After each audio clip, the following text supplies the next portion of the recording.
Who ate a third of the tray? I'm the only one here. Hi everyone, I'm Claire Saffitz. Welcome to my home kitchen. Today I have a truly easy holiday recipe. I know people say that a lot, but this one really is, and I'm very excited to show it to you today. It is a spin on the classic 7-layered cookies, but it's a holiday version. We're using cranberries and walnuts and ginger, and when I made this, I was like, this is weirdly good and so low effort. So I'm very excited to show it to you today.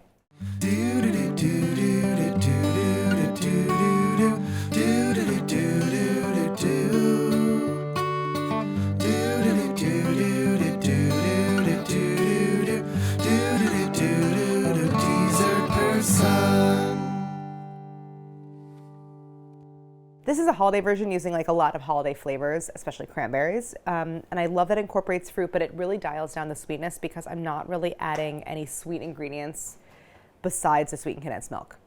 So it's like a little bit more complex than the original. Cranberries are an amazing baking fruit and I think like don't get enough attention this time of year. So it's just like a recipe that really over delivers, which is awesome. So my 7 layers in the 7-layer bars, not really resembling the original, but we're starting with a crumb crust, and I am using, instead of graham crackers, I'm using Biscoff cookies. Then my other layers, I have some crystallized ginger, some walnuts, I'm adding oats, I have one 12-ounce bag of cranberries, some coconut, butter goes into the crust. I'm gonna incorporate a little bit of cinnamon for like a little bit of warm spice. Then I have a can of sweetened condensed milk, a little vanilla, a little salt. Special equipment, so you will need a 13x9 baking dish. I, of course, am using the Made in baking slab, which is such an amazing piece of bakeware, especially for the holidays, for all of like the bars and slab pies. You need something to crush the cookies into crumbs. So I'm gonna do it by hand. I have like a resealable plastic bag and a rolling pin, and that's really it. Before I get into our 7-layer holiday bars, I want to thank our friends at Made In for sponsoring this episode. I've been working with Made In for a long time, and that is because they make the best quality cookware around. I especially love their line of porcelain bakeware. Today I'm using the baking slab. This is designed in collaboration with Chef Nancy Silverton. It is a unique piece, really the only of its kind. It's great for making bars like I'm doing today, but also focaccia, slab pies. I kind of recommend you do all of your holiday pies in the baking slab. There are very few pies that are not better in slab form with like more crust, more topping, but it's still such a versatile piece. I love that it's thermal shock resistant, so it can go from freezer to oven. It's oven safe up to 650 degrees and then to your table. I also just use it during the holidays for like cheese platters or charcuterie boards because it's such a beautiful piece. So to get a discount off your order, I highly recommend you check out the porcelain bakeware line. It makes a great gift. You can go to the link in the description below. And now let's go back to the recipe. So I have 12 ounces of Biscoff cookies.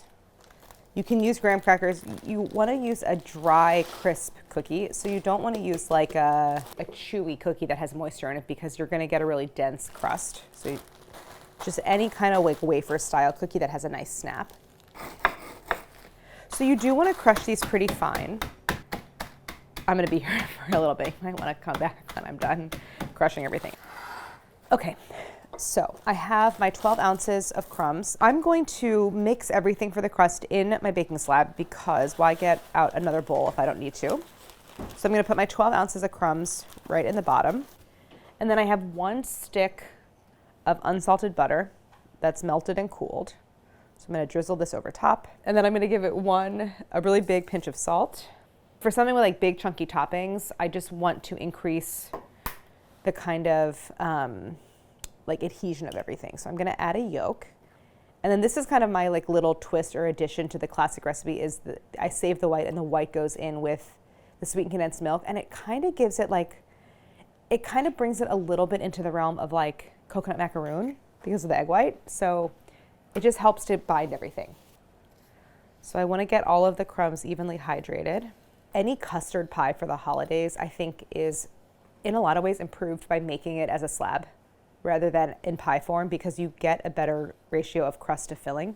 So like make your pumpkin pie in a slab, make your pecan pie in a slab. Pecan pie in a slab is so much better than pecan pie in a pie plate because everybody just wants more of the topping and the crust. Check out, did I make one? Did I do that? In a slab, yeah. Pecan? Yeah. In a slab? Yeah. When? Probably this time last year. Really? I don't remember that. All right, check out the recipe. Vince says I made it. So my crust, everything is well coated and distributed. And one quick technique I like to do with a crumb crust is to just rub everything between my palms, and it will break up some of the larger, wetter pieces. So we're gonna just distribute the crumbs. Okay, so once you have an even layer, we're gonna start to compress and compact it. And one thing I like to do is use like a flat, anything with a flat bottom and straight sides, like a water glass, or I'll use often a 1 cup measure, which I have right here. And I'll just go in and really flatten everything very, very well. Okay, so once it's compressed all into an even layer, I'm gonna bake just the crust before the filling goes on. We're gonna bake this until, mostly the best indicator I think is that it's gonna be really fragrant and like smell really toasty. Obviously it's hard to detect browning because it's already brown. So it's gonna be kind of firm to the touch and smell really good. And you might see like a little darkening around the edge. So that's gonna be about 15 minutes. And then while that's baking, I'm gonna prep everything for the filling. This is, I think it's 2.5 ounces of crystallized ginger. I love baking with crystallized ginger. It's just, it adds like such a great holiday flavor. When I made these and a couple people tried them, everyone commented on how much they liked that like little pops of ginger. And what's really nice about it is the texture that it gives, because they're just like these little tiny chewy bits. So I want to chop this up. I will say that it varies a lot in quality. I really like, I grew up like my dad always really liked eating it as like a sweet snack. And so anytime I see it in like a specialty food shop and it looks really good, like big thick pieces that like look really juicy, I'll buy it. This is definitely a recipe where the components of the filling are like optional and flexible. So if you don't really like crystallized ginger or you can't find it, you could use like another kind of dried fruit. You could do chopped up apricots. That would be really good. It's like, you know, it gives you that same kind of similar chewy texture. You could do like another nut besides the walnuts, which by the way, I'm now going to chop these. This is 1 cup of walnuts, 4 ounces.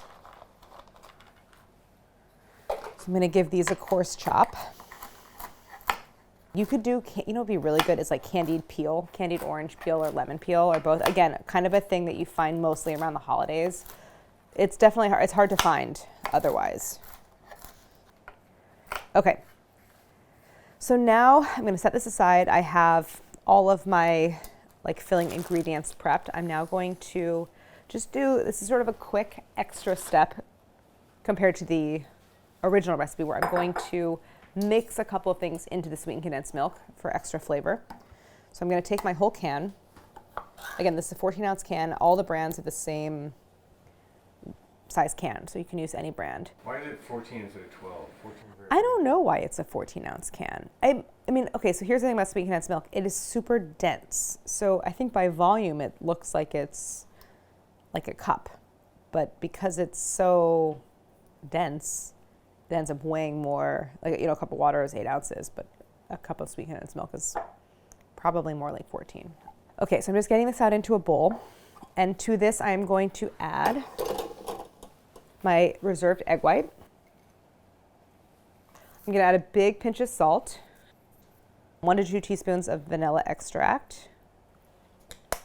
And I'm going to add a big pinch of cinnamon. I don't, you know, it's like holidays. We expect kind of warm spice. I don't think cinnamon, I'm a believer that like you actually don't need cinnamon in everything. I feel like it's just such a ubiquitous flavor in American baking, but here I actually do kind of want it. Cinnamon and cranberries go really, really well together. Okay, so this is going to go in.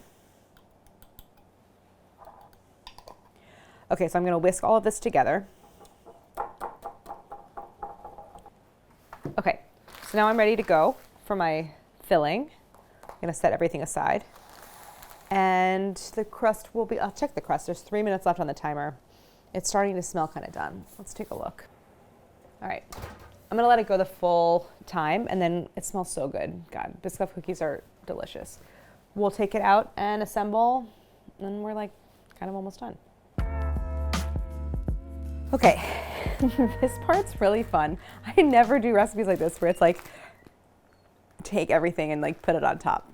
So this part's really easy and satisfying. So I have a 12-ounce bag of fresh cranberries. I thought you would chop them. You don't chop them? No, I don't chop them. So what I love about baking with cranberries, well, it's pretty much everything. It's the flavor. I love cranberry flavor. But what's so great about baking with them is they're really low moisture. Like cranberries are not juicy. They're actually pretty dry. So you don't have to do anything to prep them. And they burst on their own and turn jammy. Like it's just so easy to bake with them. I literally can just take them out of the bag and scatter them on the crust. This also makes it easy to pick through them. Occasionally you'll get like a little like shriveled up, maybe like slightly rotten one in the bunch. Just pick them out. All right, so kind of scatter those around. And what happens during baking with cranberries is, and cooking in general, whether it's stovetop or in the oven, is the skins will burst and they'll kind of collapse and turn into this jammy texture, which I really, really love. So the third layer is gonna be my walnuts.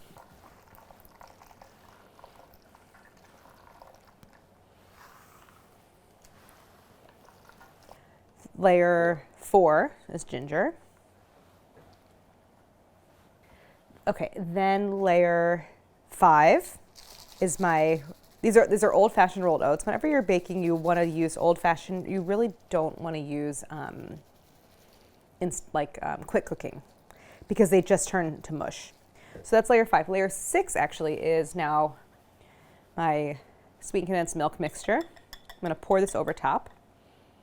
And the idea is that this is sweetness, and it's also like a glue that holds everything together. And this is going to soak down through all those layers. And of course we have that egg white in there, which is going to add further binding power to everything. All right, so the final layer is my coconut. This is layer 7. And I don't put the coconut, I put the coconut on last because if you pour the sweetened condensed milk over the coconut kind of like traps it. And it will also cause it to brown really quickly. So this is good. This is sort of the final layer. Okay, so now we're ready to bake this again. But one thing I'm going to do, and this is sort of a slight modification that I had to make for this version, is I'm going to loosely cover it with a piece of foil. And that's just to give the cranberries a little bit of a jump start to like heat up and start to kind of like burst and collapse and cook down. And then we'll uncover, and then it just bakes until the coconut is golden. Okay, so about 13 minutes after I pulled off the foil, my nose told me that it's done because it's like, well, it really smells like coconut in here. So I checked, it's beautiful golden brown all across the surface. It's time to take it out. By the way, coconut goes rancid really, really easily, so store it in your freezer. And you'll know when it's baking, if it smells off, then your coconut's rancid. But here it just smells delicious. So here they are. So you can see that the cranberries have burst. They're kind of jammy. They're like, there's a little bubbling going on. In the corners, the sweetened condensed milk mixture has started to like caramelize. It's going to be so delicious. Now these are super hot and we really have to let them cool before we slice them. So we're just going to wait a little while and then we're going to cut into them. The bars are like, they're good. They're room temp on the bottom. So we're going to cut them. If you have the time, actually it works really well if you throw them in the fridge for maybe 30 minutes to an hour and then take them out and let them reach room temperature. It just helps everything set so you can cut the bars clean, but we're going to go ahead and sample. All right, considering these haven't had so much time to set up, it came out pretty well. This is exactly the kind of dessert where I'd be like, oh, I'll just take like a little piece. And then you come back and you like cut a little off, the one next to it. You eat that and then you come, and then you're like, who ate a third of the tray? I'm the only one here. I'm very excited to taste it.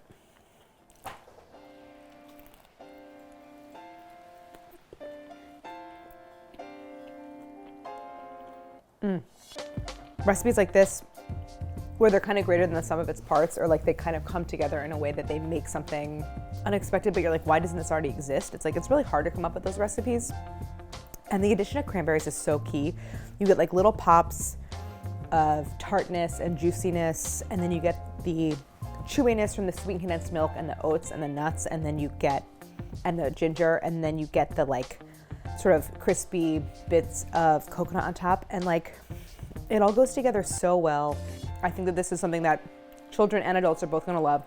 It's sweet enough, but not too sweet, and so easy. I really think you should give it a try. It's so perfect in the Made in baking slab.